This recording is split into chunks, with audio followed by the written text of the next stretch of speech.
এরে নবীর উম্মতের দল, নিজের চিন্তা কর। আজরাইল পেছনে দাঁড়ানো, কই গেল তোর বাবা, কই গেল তোর দাদা, কই গেল খেলার মাঠের বন্ধু, কই গেল লেখাপড়ার বন্ধু, কই গেল চাকরির জীবনে বহু বন্ধু, কেউ নাই, ডানে খালি বামে খালি আমি একা।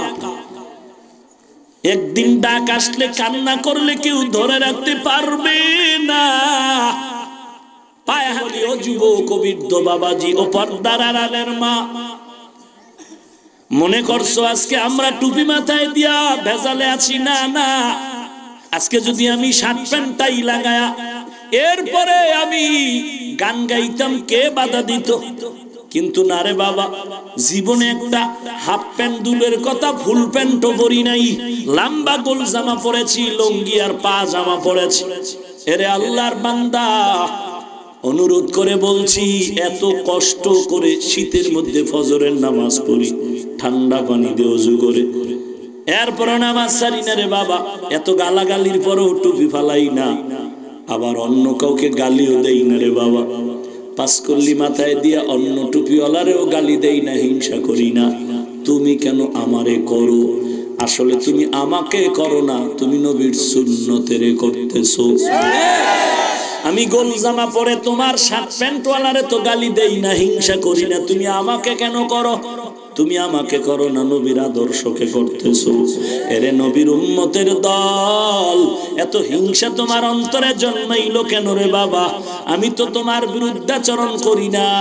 এরে আল্লাহর বান্দা, যারা নবীরে গাইবের মালিক কয়, যারা নবীরে নূরের তৈরি বলে, যারা ইয়া নবীর সালাম দেয়, একটা গালি দেই না, হিংসাও করি না, দেখা হলে আগে সালাম দেই।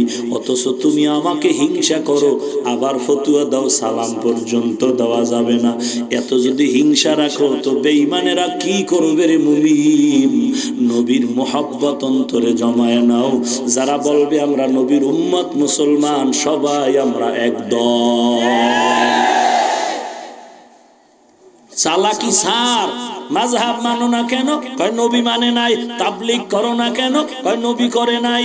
পীর মুরিদি করো না কেন? কয় নবী করে নাই। বাটপার কারে কয়? এখন যদি কই শার্ট প্যান্ট টাই পরো কেন? এবার চালাক কয় অসুবিধা কি? কত বড় বাটপার! কেন তুমি এখানে ওই যুক্তি দিতে পারলা না? শার্ট প্যান্ট টাই পরো কেন? এখানেও তো বলা দরকার ছিল, নবী পরে নাই, আমিও পরবো না। এখানে আইসা স্বার্থের টানে বলছো, অসুবিধা কি? তাহলে তোর সাথে তাল মিলায় যদি আমিও বলি মাযহাব মানলে তোর অসুবিধা কি? পীর মুরিদি করলে তোর বাবার অসুবিধা কি? যদি তাবলীগ করি তোর দাদার অসুবিধা কি? তোর জলেকা এই বদমাশ, তোর জলেকা। তুই অসুবিধা কয়ে যে স্বার্থ উদ্ধার করলি, আমার তো জ্বলে না। বরং দেখা হলে সালাম আগে দেই। কথা কন না কেন? জ্বলে না, খুব জ্বলে। আল্লাহ আপনি হেদায়েত দান করুন। আউযুবিল্লাহ পারে না, কোরআনের আয়াত পারে না, হাদিসের আরবি বুঝে না, টাটকা ফতোয়া দিতেছে, হারাম, এরা কাফের। আল্লাহ হেদায়েত দান করুন। আরো জোরে বলেন যার পান খাওয়ার অভ্যাস নেই যদি নতুন পান খায় তো চান্দি গরম হয়ে যায়। কাঁচা সুপারি দিয়ে পান খায় কয় বিশ্ব রোড বাঁকা করলো কে রে? বিশ্ব রোড বাঁকানো আর চান্দি গরম, কথা বলেন না কেন?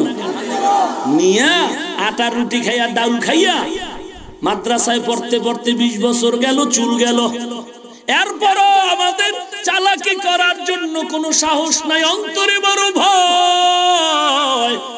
তুমি আরবি বুঝো না, আলিফ বাতা বুঝো না, তুমি কোরআন পড়তে জানো না, হাদিস বুঝো না, তুমি হঠাৎ করে বাংলা বুখারী পড়ে কাতার কুয়েত ওমান ঘুরিয়া বাংলাদেশে যদি মনে করো আলেম ওলামা পছন্দ হয় না, তাহলে তোমার অবস্থাও পানখোরের মতো চান্দি গরম। হেদায়েতের মালিক কে? ওরে নবীর উম্মতের দল, সব কথার মূল ফলাফল সাহাবায়ে কেরামের মতো ঈমানটারে মজবুত করো। জীবনে বহু অন্যায় করেছি, কেউ জানে না, কেউ জানে না, কে জানে?